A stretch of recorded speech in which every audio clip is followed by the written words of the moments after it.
ば。マさん、はい。島中何をしますか？どぞびとにきぞびは休みですからふるさとへ帰りたいです。ふるさとへ帰った時何をしますか？弟とサッカーをしたり、友達に会ったり、宿題をしたりします。それか。今までどのぐらいサッカーをしましたか5年ぐらいしました。ウィさん、数字が好きですか？いえ、あまり好きじゃありません。板を引くのが好きです。いいですね。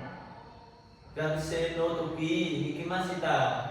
今まで上手になりましたね。いえ、まだまだです。私もギターが好きですが、上手じゃありません。じゃあ、あなたに教えてあげます。明日授業が終わってから私の家に行ってください。はい、わかりました。どうもありがとうございました。はい、どういたしまして。